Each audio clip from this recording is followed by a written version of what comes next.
기도의 제목들이 더 분명하게 보이는 것 같고 또 하나님 안에서 소망을 품을 수 있습니다. 오늘 이 시간에 나오신 여러분들 서로 환영하고 격려하겠습니다. 멀리 기교회 인사하겠습니다. 인천 순봉 한국하는교회, 흘러가는교회, 건강하는교회, 시야하는교회, 공연하는교회, 대전하는교회, 엘레멘트 언당하는교회, 또 인터넷 영상하는교회 하는 모임들 하나님의 좋은 세터가 되면 여러 기관에서 오셔서 같이들 기도하십니다. 앞에들 앉아 계셔. 새벽에 나오기가 쉽지 않은데 그래도 늘 본세터 때마다 함께 나와주셔서 감사합니다. 성산 효망을 대안학교에서 늘 나오셨고요. 또 성산 종합사회복지관에서 오셨고요. 참 어렵네요. 인천 청소년 여자 단기 하모니 쉼터, 또 동구 청소년 상담복지센터, 미추홀구 또 청소년 회관, 동구 청소년 상담복지센터, 남동구 연안 지역아동센터 여러 기관에서들 오셨습니다. 늘 선한 일에 힘쓰시고 또 많은 사람들에게 좋은 것 주시기 위해서 애쓰시는 분들이시고요. 또 하나님 앞에 기도하며 능력받는 분들이십니다. 여기 함께 일하는 정말 선한 기관에서 선한 일을 하시는 분들에게 주께서 선한 능력 주시고 또 좋은 열매 많이 맺어지도록 도우시라고 감사하며 또 격려하며 박수 한번 해주시죠. 고맙습니다. 오늘 우리에게 주신 하나님의 말씀 같이 읽고 또 은혜 나누고 기도하도록 하겠습니다. 오늘 우리에게 주시는 하나님 말씀은요, 다니엘서 5장 말씀입니다. 다니엘서 5장 말씀입니다. 찾아주시죠. 31절까지 있습니다. 우리 교독할 텐데요. 제가 먼저 읽고 여러분들이 읽고 마지막 31절은 다 같이 한 목소리로 봉독하겠습니다. 벨사살 왕이 그 귀인 1,000명을 위하여 큰 잔치를 배설하고 그 1,000명 앞에서 술을 마시니라. 벨사살이 술을 마실 때 명하여 그 붙인 느부갓네살이 예루살렘 전에서 취하여 온 금, 은, 기명을 가져오게 하였으니 이는 왕과 귀인들과 왕후들과 빈궁들이 다 그것으로 마시려 함이었더라. 이에 예루살렘 하나님의 전 성소 중에서 취하여 온 금 기명을 가져오매 왕이 그 귀인들과 왕후들과 빈궁들로 더불어 그것으로 마시고 우리가 술을 마시고는 그 금, 은, 동, 철, 옥석으로 만든 신들을 사랑하니라. 그때 사람의 손가락이 나타나서 왕궁 촛대 맞은편 금벽에 글자를 쓰는데 왕이 그 글자 쓰는 손가락을 본지라. 이에 왕의 죽이던 빛이 변하고 그 생각이 범인하여 넓적다리 마디가 녹는 듯하고 그 무릎이 서로 부딪히니라. 왕이 크게 소리하여 술객과 갈대아 술사와 점장이를 불러오게 하고 바벨론 박사들에게 일러 가로되 물은 누구든지 이 글자를 읽고 그 해석을 내게 보이면 자주 옷을 입히고 금 사슬로 그 목에 들이우고 그로 나라의 셋째 치리자를 삼으리라 하니라. 내 왕의 박사가 다 들어왔으나 능히 그 글자를 읽지 못하며 그 해석을 왕께 알게 하지 못하는지라. 그러므로 벨사살 왕이 크게 번민하여 그 낯빛이 변하였고 귀인들도 다 놀라니라. 페루가 왕과 그 귀인들의 말로 인하여 잔치하는 중에 들어왔더니 이에 말하여 가로되 왕이여 만세수를 하옵소서. 왕의 생각을 번민케 말며 낯빛을 변할 것이 아니니 왕의 나라에 거룩한 신들의 영이 있는 사람이 있으니 곧 왕의 부친때에 있던 자로서 명철과 총명과 지혜가 있어 신들의 지혜와 같은 자라. 왕의 부친 느부갓네살 왕이 그를 세워 박수와 술객과 갈대아 술사와 점장이의 어른을 삼으셨으니 왕이 벨사살에게 일어나 이 다니엘의 마음이 민첩하고 지식과 총명이 있어 능히 꿈을 해석하며 은밀한 말을 밝히며 의문을 파할 수 있었습니다. 이제 다니엘을 부르소서. 그리하시면 그가 그 해석을 알려드리리이다. 이에 다니엘이 부름을 입어 왕의 앞에 나오매 왕이 다니엘에게 말하여 가로되 네가 우리 부왕이 유다에서 사로잡아온 유다 자손 중에 그 다니엘이냐? 내가 네게 대하여 들은즉 내 안에는 신들의 영이 있으므로 네가 명철과 총명과 기상한 지혜가 있다 하도다. 지금 여러 박사와 술객을 내 앞에 불러다가 그들로 이 글을 읽고 그 해석을 내게 알게 하라 하였으나 그들이 다 능히 그 해석을 내게 보이지 못하였느니라. 내가 네게 대하여 들은즉 너는 해석을 잘하고 의문을 한다 하도다. 그런즉 이제 내가 이 글을 읽고 그 해석을 내게 알게 하면 내게 자주옷을 입히고 금사슬을 내 목에 뒤우고 너로 나라의 셋째 지휘자를 삼으리라. 다니엘이 왕에게 대답하여 가로되 왕의 예물은 왕이 스스로 취하시며 왕의 상급은 다른 사람에게 주옵소서. 그럴지라도 내가 왕을 위하여 이 글을 읽으며 그 해석을 아시게 하리이다. 왕이여 그 높으신 하나님이 왕의 붙인 느부갓네살에게 나라와 큰 권세와 영광과 위엄을 주셨고 그에게 큰 권세를 주셨으므로 백성들과 나라들과 각 방언하는 자들이 그의 앞에서 떨며 두려워하였으며 그는 임의로 죽이며 임의로 살리며 임의로 높이며 임의로 낮추었더니 그가 마음이 높아지며 뜻이 강팍하여 교만을 행함으로 그 왕위가 해함받으며 그 영광을 빼앗기고 인생 중에서 쫓겨나서 그 마음이 들짐승의 마음과 같았고 또 들나귀와 함께 거하며 또 소처럼 풀을 먹으며 그 몸이 하늘 이슬에 젖었으며 지극히 높으신 하나님이 인간 나라를 다스리시며 자기의 뜻대로 누구든지 그 위에 세우시는 줄을 알기까지 이르게 되었었나이다.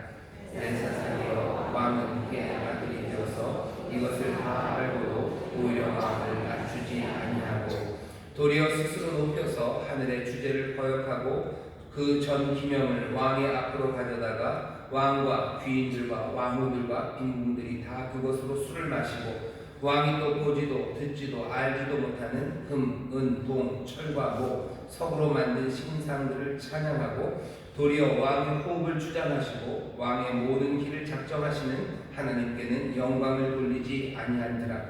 그러므로 그 앞에서 이 손가락이 나와서 이 글을 기록하였나이다. 기록한 글자는 이것이니 곧 메네 데겔 우바르신티라. 그 뜻을 해석하건대 메네는 하나님이 이미 왕의 나라의 시대를 세워서 그것을 끝나게 하셨다 하며 데겔은 왕이 저울에 달려서 부족함이 되었다 하며 베레스는 나라가 다니면서 메네와 가사 사람에게 준바되었다 함이니이다. 이에 벨사살이 명하여 무리로 다니엘에게 자주 옷을 입히게 하며 금사슬로 그의 목에 들이우게 하고 그를 위하여 조서를 내려 나라의 셋째 지휘자를 삼으니라. 그날 밤에 갈대아 왕 벨사살이 죽임을 당하였고 함께 읽겠습니다. 메대 사람 다리오가 나라를 얻었는데 때에 다리오는 62세였더라. 아멘. 아멘. 또한 교재를 보시죠. 교재 보시면 제목이 있습니다. 제목은 크게 읽겠습니다. 시작. 역사를 통해 배우라. 다시 한번 시작. 역사를 통해 배우라. 다니엘서 5장 26절부터 28절입니다. 우리 요절입니다. 같이 읽겠습니다. 그 뜻을 해석하건대 메네는 하나님이 이미 왕의 나라의 시대를 세워서 그것을 끝나게 하셨다 하며 데겔은 왕이 저울에 달려서 부족함이 되었다 하며 베레스는 왕의 나라가 나뉘어서 메대와 바사 사람에게 준바되었다 함이니이다. 아멘. 여러분들 호화 행복 교재를 우리가 함께 읽을 겁니다. 여러분들 책이 있으신 분들은 또박또박 읽어주시고요. 혹시 교재가 없으신 분들은 귀 기울여 들어주시면 좋겠습니다. 같이 읽겠습니다. 시작. 본장은 바벨론의 마지막 왕 벨사살과 바벨론이 망하게 된 배경을 설명하고 있다. 또한 다니엘이 바벨론의 포로로 끌려온 지 65년이 지난 시기로 다니엘의 노년에 있던 사건이다. 우리는 본장에서 역사를 통해 배우는 사람이 참 지혜자임을 깨닫게 된다.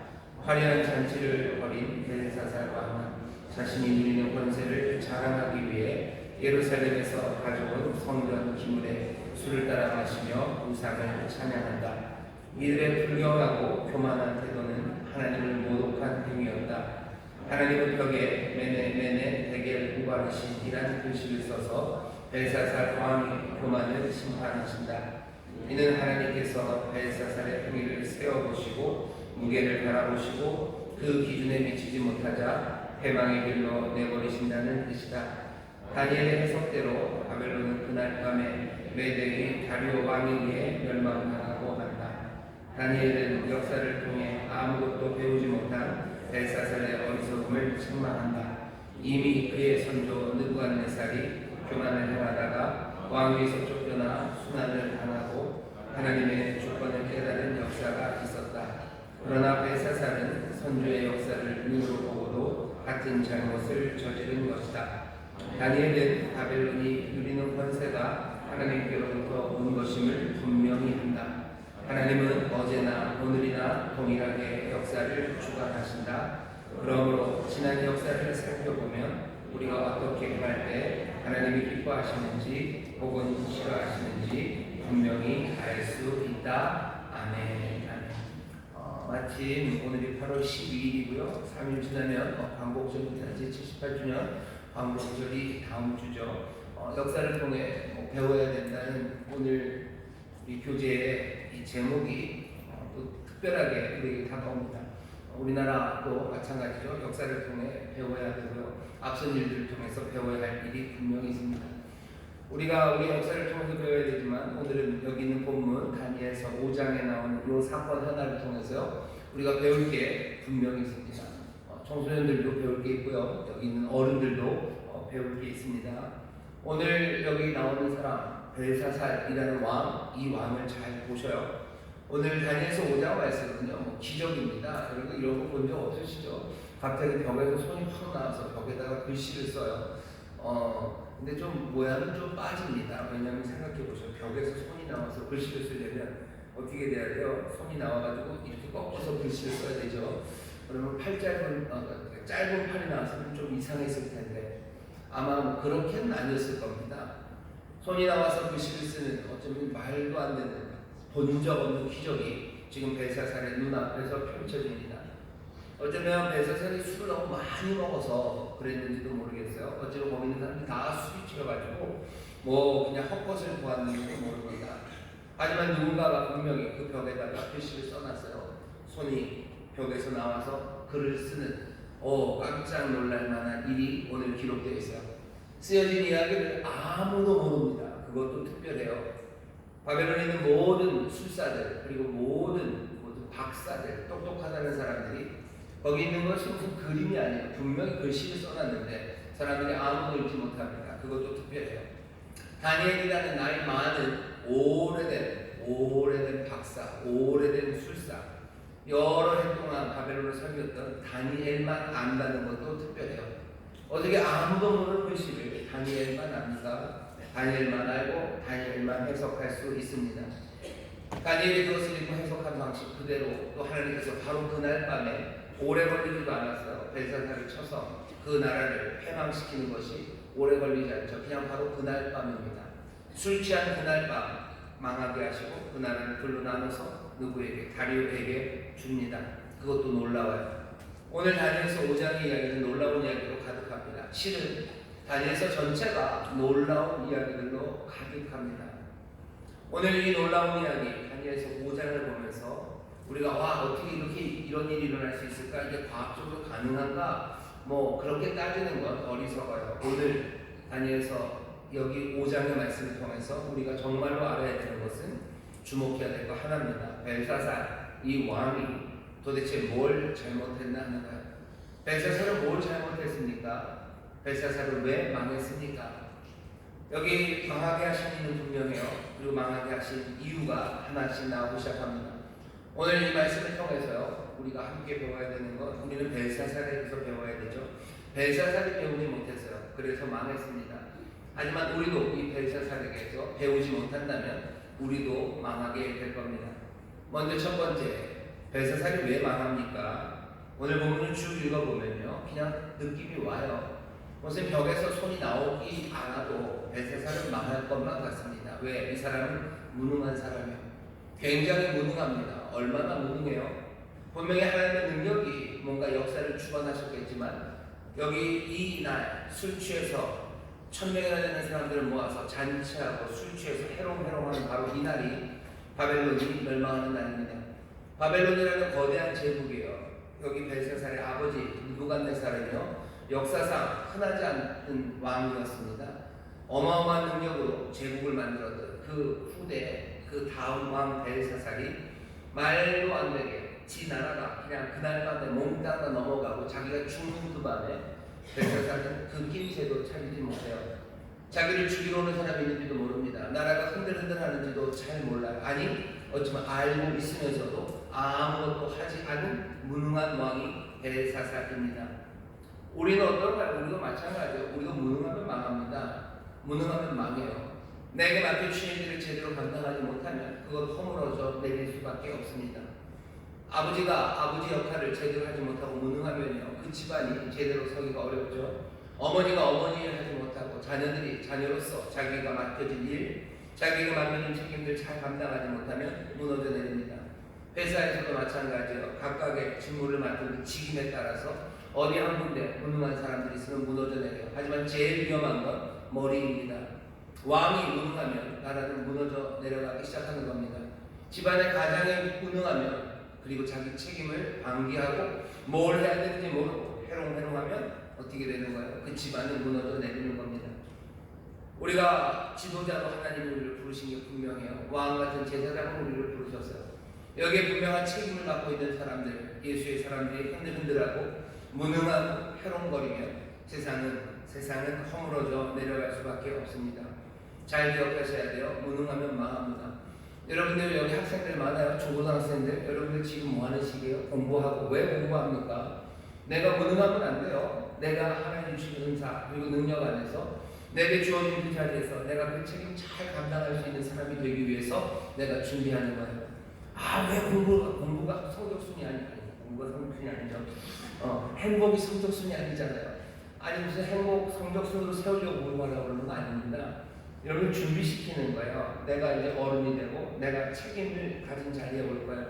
책임 맡은 사람이 무능하면 무너져 내리기 때문에 내가 사랑하는 사람들을 지켜내기 위해서 공부하는 겁니다. 아빠가 똑똑해야 돼요. 아빠가 능력이 있어야 돼요. 뭐 세상에서 제일 훌륭한 아니 그렇게 세상의 조건 그것 따지기 전에 정말로 능력 있는 사람들 자기에게 맡겨진 일을 감당할 수 있는 능력 있는 사람들 그 사람들 되어야 합니다. 오늘 이 새벽에 우리 나와서 함께 기도할 때 하나님의 능력을 구하셔요. 내 자리에서 내가 감당할 수 있는 나의 능력을 달라고 기도하셔요. 교회 안에서 부역장 직분 맡으신 분들이 어떻게 하셔야 돼요? 부역장의 일 감당하는 유능한 부역장 되어야 됩니다. 꼭 유능하다는 게 뭐 세상의 기준 그것 따라가라는 건 아니에요. 하지만 정말로 주님이 주신 사명 내게 맡겨진 직임 그거 감당하기 위해서 주님이 보시기에 선하시고 주님 기뻐하시는 그 능력들이 있어요. 그 능력으로 가득해야 합니다. 그래야 망하는 길 대신에 정말로 하나님 말씀대로 새롭게 심고 또 새로운 것들을 만들어내는 하나님의 사람들이 됩니다. 역사를 통해 배워야 돼요. 배우지 못하면 망합니다. 벨사살 보면서 분명히 확인하셔야 돼요. 자기 감당 못하는 능력 없는 왕은 나라를 말아먹습니다. 중요한 건 두 번째입니다. 도대체 벨사살은 뭘 잘못했습니까? 이 사람은 하나님을 모욕했습니다. 하나님을 모욕했어요. 영화에도 나오죠. 넌 내게 모욕감을 줬어 이런 거죠. 하나님을 모욕했어요. 벨사살은 하나님이 별것 아닌 거라고 생각했습니다. 벨사살이 봤을 때 여호와 하나님은요 그냥 유다 자손 사로잡혀온 유다 자손과 함께 끌려온 신이에요. 끌려온 신이죠. 바벨론에게 끌려온 신이요. 바벨론에게 두들겨 맞은 신이에요. 그러니 그 여호와 하나님의 모든 물건들은요 몽땅 다 저기 치워놨습니다. 적어도 벨사살의 아버지 느부갓네살은 여호와의 전에서 가져온 그 그릇들을 그래도 존중하며 1장 2절 다니엘서 1장 2절에 보면 자기들 신의 보물 창고에다 그래도 넣어놨었어요. 하지만 벨사살은 아닙니다. 왜 그랬을까? 어쩌면 시간이 좀 지났죠. 느부갓네살이 그것들을 몽땅 다 뺏어왔을 때 혹시나 했을지도 몰라요. 여호와를 두들겨 패서 여기다 받아놨어요. 그 그릇들 여기다 갖다 놨는데 혹시 여기서 뭔가 일이 있을까? 옛날에 블레셋 사람들이 하나님의 교회를 빼앗아갔을 때는 뺏어갔을 땐 별일 없었어요. 들고 간다고 해도 별일 없으니까 이 사람들이 자기들의 신전, 다곤 신전 안에 넣어놨습니다. 하지만 다음날 가보니 다곤 신상들이 난리가 아니에요. 다곤 신상들이 다 넘어져 있어요. 시간이 지나니까 목이 잘려져 있어요. 팔이 잘려져 있어요. 밤마다 여호와께서 홀로 그곳 다곤의 신전에서 다곤에 있는 모든 신상들을 깨뜨리기 시작하신 거예요. 어쩌면 그런 일이 일어날지도 몰라요. 하지만 이제는 안심입니다. 왜? 시간이 많이 지났어요. 내 아버지 느부갓네살이 예루살렘에서 그 신전에 있었던 기물들을 다 갖다가 끌고 와서 여기다 넣어놨죠. 한 세대가 지나는 동안 별일 없습니다. 아무 일 없습니다. 그 얘기는 뭐죠? 여호와 하나님 별것 아니에요. 여호와는 시대에 뒤처지는 거예요. 오래 전에는 뭐 한 가닥 했는지 몰라요. 오래 전에는 홍해를 가르고 오래 전에는 하나님의 백성들에게 능력으로 승리를 가져다 줬는지 몰라요. 하지만 벨사살이 확인한 거죠. 이제는 아니에요. 이제는 아니에요. 더 이상은 영향력이 없어요. 더 이상은 능력 없는 무능한 신입니다. 그러니 여호와 하나님에게 속한 것들을 내 즐거움과 쾌락을 위해서 악의적으로 사용해도 아무 문제 없다고 생각한 겁니다.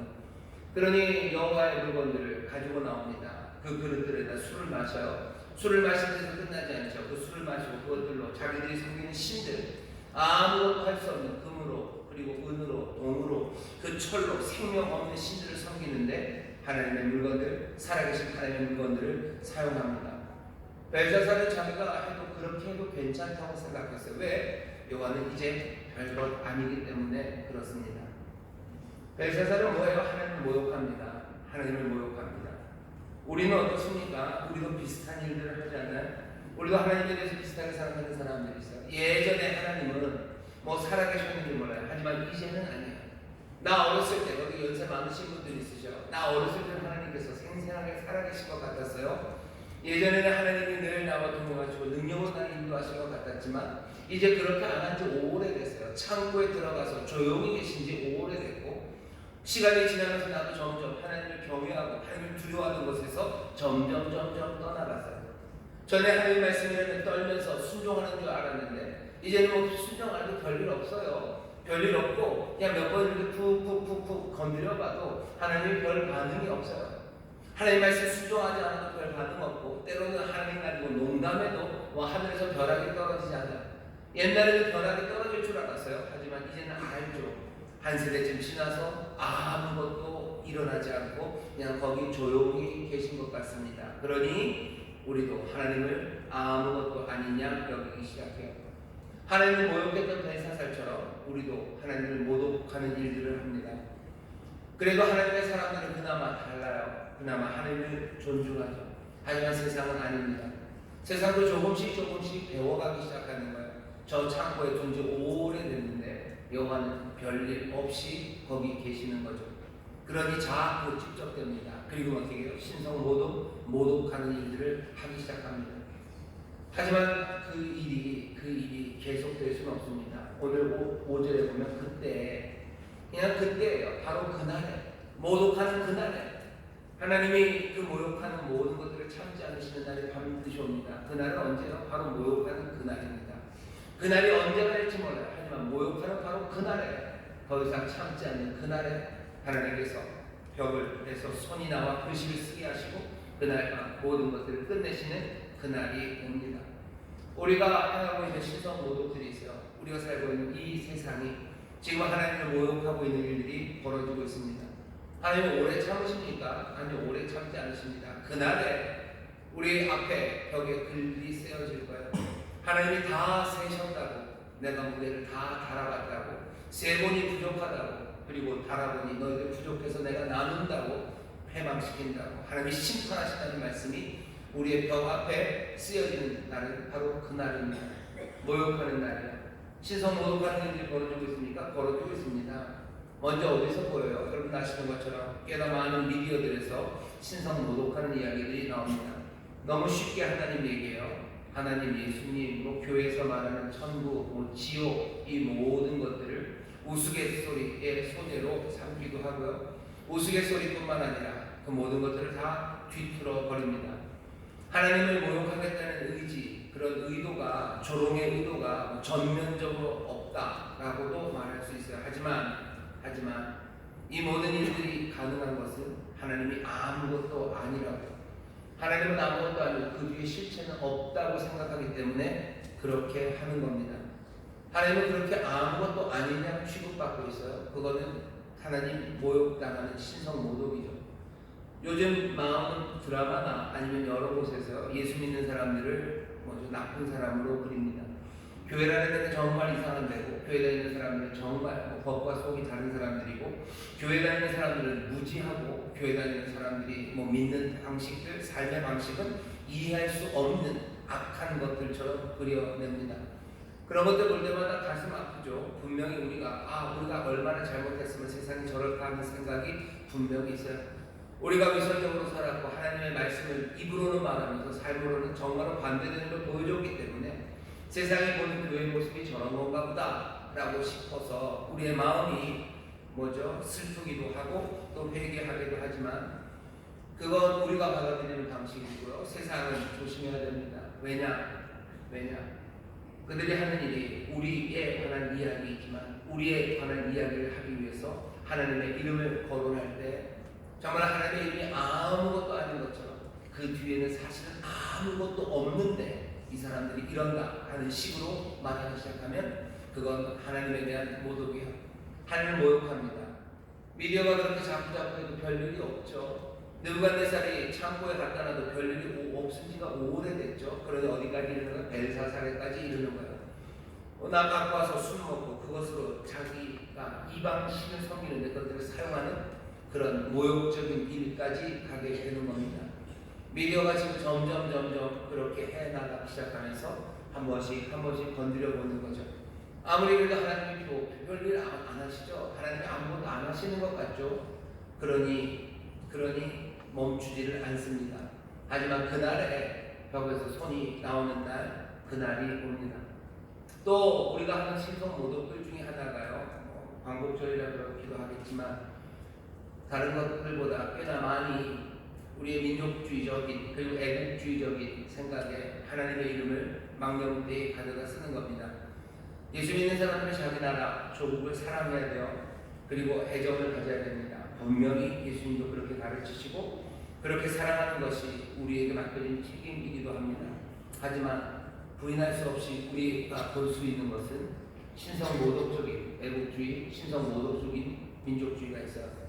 전쟁을 신성시 하면서 전쟁은 하나님 우리 편이라고 우겨대기 시작하는 거예요. 말도 안 되는 전쟁들을 벌려놓고서 하나님 우리 편이라고 말하는 것, 그건 신성 모독입니다. 폭력, 그렇죠? 폭력을 행하고 혐오하고 무지와 편견을 드러내는 일들을 하면서 하나님을 우리 편이라고 하는 것, 그건 신성 모독입니다. 하나님을 모독하는 일이에요. 하나님을 모욕하는 일이에요.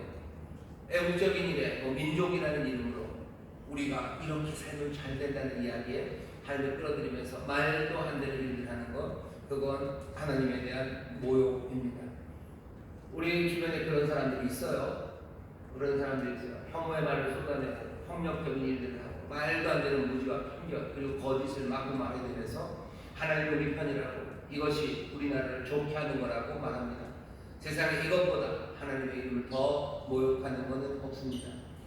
그래도 별일이 없죠. 어쩌면 벨사살이 거기 오랫동안 있는 거 보면서도 별일 없었던 것처럼 그러면서 점점 심해져 갈 겁니다. 하지만 그날에 하나님께서 그 벽에서 손이 나와 글씨를 쓰기 시작하실 거예요. 매네 베겔 우바르신이라고 쓰시겠죠. 세어보셨고 재어보셨어요. 그리고 깨뜨리십니다. 우리 안에 있는 신성 모독들 그거 조심하셔야 됩니다. 또 하나만 더 얘기하면 교회도 조심해야 돼요. 교회도 하나님을 가볍게 여깁니다. 가볍게 여겨요. 신자들 하나님 가볍게 여겨요. 어디서 알아요? 신앙생활이라는 것, 교회 다니는 것, 그것도 시장처럼 자기가 골라 잡을 수 있을 거라고 생각하기 시작해요. 교회는 그리스도의 몸입니다. 그리스도의 몸된 교회예요. 교회의 머리는 그리스도죠. 내가 이것저것 왔다 갔다 하면서 골라 잡을 수 있는 건 아닙니다. 하나님이 인도하시고 하나님 은혜 주시고 하나님께서 한 몸으로 부르신 거지, 내가 마음에 드는 곳으로 내가 이것저것 보고서 쇼핑하듯이 다닐 수 있는 게 아니에요. 쉽게 말하죠. 교회 쇼핑한다는 말들을 쉽게 합니다. 교회를 쇼핑한다고요? 그리스도의 몸을 쇼핑하러 다닌다고요? 이게 뭐예요? 그리스도가 아무것도 아닌 거죠. 그리스도가 아무것도 아니니까 그냥 내 마음에 드는 옷 구하듯이 내 마음에 드는 몸을 찾아가듯이 교회를 쇼핑하며 돌아다니고 그것들을 당연한 양 여깁니다.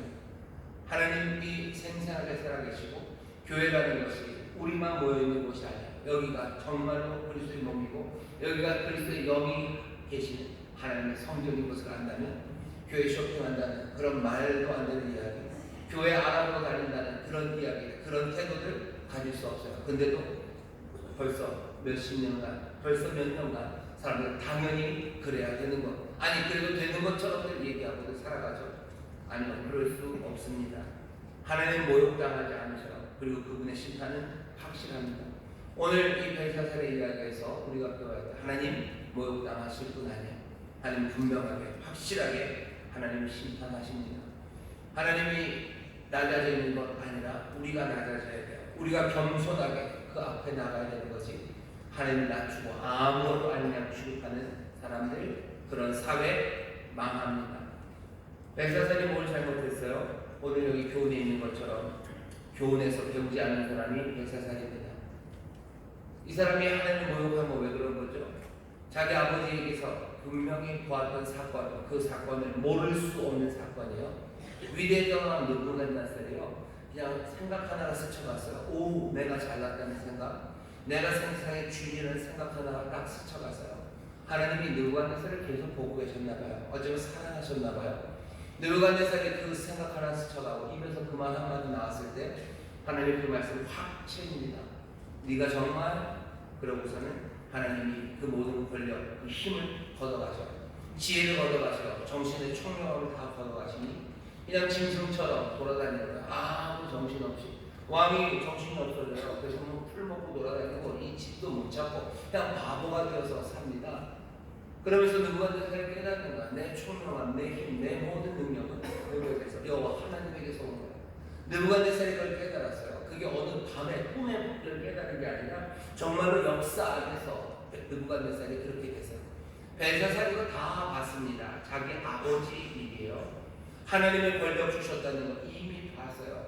그것을 다 알고도, 22절이죠. 벨사살이 왕은 그의 아들이 되어서 이것을 다 알고도 오히려 마음을 낮추지 아니하시고. 벨사살이 왜 망했습니까? 배우지 못했어요. 교훈을 배우지 못합니다. 그리고 어떻게 해요? 배우지 못했어요. 사실은 배워서 마음에 새기지 못했다는 걸 봤습니다. 다 봤어요. 다 들었어요. 근데도 제대로 배우지 못했어요. 그게 벨사살입니다. 그러면 망합니다. 벨사살은 어떤 사람이요? 빛을 거스르는 사람이에요. 빛을 비췄으니까 빛이 보였어요. 근데도 그걸 따르지 않는 거예요. 진리를 모르니까 아니요. 진리를 다 들었어요. 아버지가 하는 이야기 들었어요. 이 세상의 주권자는 하나님, 오직 이스라엘의 하나님만이 참 하나님이라는 이야기를 다 들었어요. 그런데도 거스릅니다. 이건 굉장히 위험한 말입니다. 예수 믿는 사람들은 훨씬 더 위험해요. 예수가 그리스도시고 예수 그리스도가 하나님이시라는 이야기를 누군가는 못 들었을지 모르지만 우리는 그 이야기를 다 듣는 사람이에요. 빛의 비추임을 다 받은 사람들입니다. 알고 있어요. 알고 있습니다. 하지만 그것들을 거스르는 거예요. 십자가 앞에 나와 우리를 무릎 꿇리셨어요. 그런 은혜를 우리에게 주셨어요. 그런데도 불구하고 그것을 거스릅니다. 벨사살이 그런 사람이에요. 왜 벨사살에게 이렇게 심하게 하십니까? 왜 느부갓네살은 좀 봐주시더니 벨사살은 몽땅 다 알고 그것들을 거스르는, 고의로 그렇게 거스르는 사람이에요. 성령을 해방하는 죄 사함받지 못합니다. 왜 사함받지 못해? 사함받지 못하는 죄는 뭡니까? 회개하면 사하시는 거 아닙니까? 맞아요. 회개하면 사하셔요. 사함받지 못하는 죄는 뭐예요? 회개하지 못하는 사람들입니다. 회개 못하는 사람도 있나요? 회개 못하는 사람도 있습니다. 어떤 사람이요? 내가 틀렸다는 걸 알아요. 틀렸다는 걸 알면서도 내가 완벽하게 정당하다, 그렇게 계속해서 우기며 행하는 사람이에요. 이 사람이 회개할 수 있습니까? 아니요. 내가 잘못했다는 걸 알아야죠. 잘못했다는 걸 알아야 회개하는. 이 사람은 심지어 잘못했다는 걸 알아요. 그러니 누가 너 잘못했다고 알려주는 것, 그것으로 이 사람을 회개시킬 수 없습니다. 잘못했다는 걸 알면서도 완벽하게 나는 괜찮다고 말하는 사람이에요. 이 사람은 회개 못합니다. 그러니 사심을 받을 수 없어요. 하나님의 일을 목격하고 그냥 무시하고 부인하는 것, 그 삶은 여기 있는 이 벨사살처럼 넘어지고 망할 수밖에 없습니다. 어떻게 이런 사람이 있습니까? 이런 사람이 우리에게서 멀지 않습니다. 알고도 알고도, 명확하게 알고도 그것을 하지 않아요. 명확하게 알고도 하지 말아야 될 걸 합니다. 그러면서 뭐라고 해요? 내가 괜찮다고 완벽하게 정당화시키는 사람들입니다. 간음이라는 건 굉장히 위험한 거예요. 다 알죠. 하나님의 말씀이요, 성경의 말씀이요, 그리고 세상을 보아서도 압니다. 분명히 위험해요. 하지만 어떻게 합니다. 크리스찬들 결혼이 간음으로 인해서 많이 무너져요. 그리고서는 그걸로 끝내지 않아요. 어떤 사람들은 그것을 완벽하게 정당화합니다. 심지어 하나님의 이름을 끌어다 그래요. 하나님께서 나에게 다른 낭만을 주시고 다른 여자를 주셨는지도 모르겠다고 그렇게 완벽하게 알고 하는 거 많아요. 탐욕이 죄라는 거 압니다. 우리가 완벽하게 압니다. 탐욕이 죄예요. 분명히 죄예요. 그런데도 불구하고 우리는 탐욕으로 살아가요. 욕심으로 살아가요. 욕심으로 살아가라고 해요. 그리고 어떻게 해요? 그것이 완벽하게 정당하다고 주장합니다. 탐욕으로 사는 것, 예수 믿는 사람들 사는 것, 정직한 것, 그것이 중요한 걸 알아요. 정직하게 살아야 돼요. 분명히 정직하게 살아야 되는 거 압니다. 세상 사람들은 모를지 몰라. 하지만 우리는 알아요. 그 빛을 우리에게 비추시고 이것이 하나님의 뜻이라고 분명히 알려주셨지만 내가 말하는 것이 정직하지 못해요. 온갖 거짓된 이야기들, 험담, 번제, 싸움들 그것을 하면서 완벽하게 정당화시키는 거예요. 그럴 수도 있죠. 그럴 수도 있지. 그것도 이거 괜찮다고 정당화시키며 살아갑니다. 거짓말하면 안 돼요. 하나님께서 분명히 거짓말하지 말라고 하셨어요. 그런데 어떻게 합니까? 거짓말합니다. 거짓말하면서 어떻게 그것도 완벽하게 정당화시켜요. 이건 거짓말이 아니라 이건 임기응변이에요. 심지어 뭐라고요? 하나님이 나에게 지혜를 주셔서 그렇게 말해요.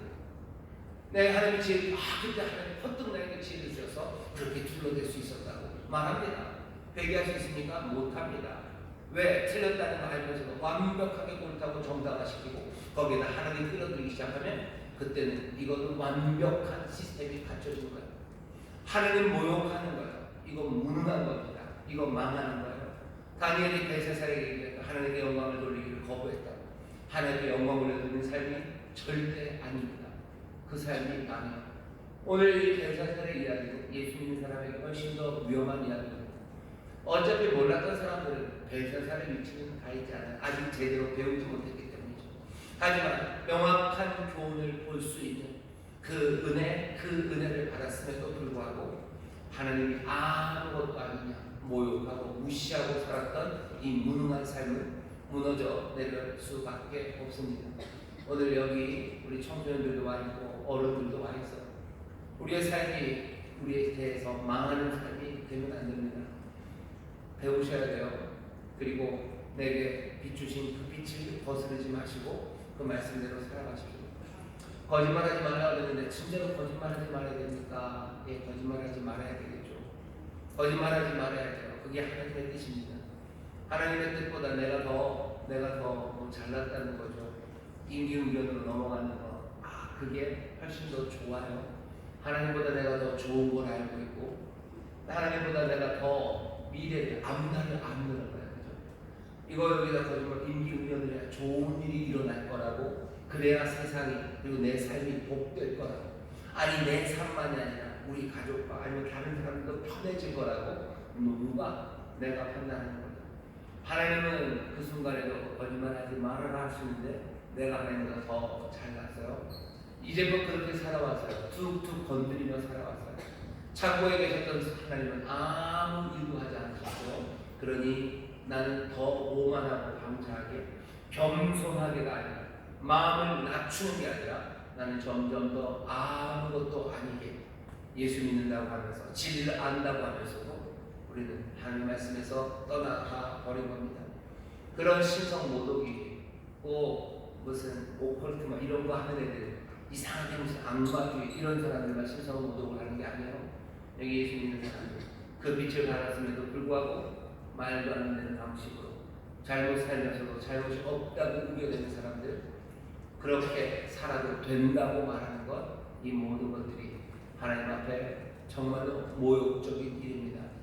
하나님을 모욕하는 사람들을 그냥 넘어가지 않을 겁니다. 그날에 하나님께서 벽에서 나온 손으로 글씨를 쓰셔요. 왜? 하나님 계속해서 우리를 지금 보고 계셔요.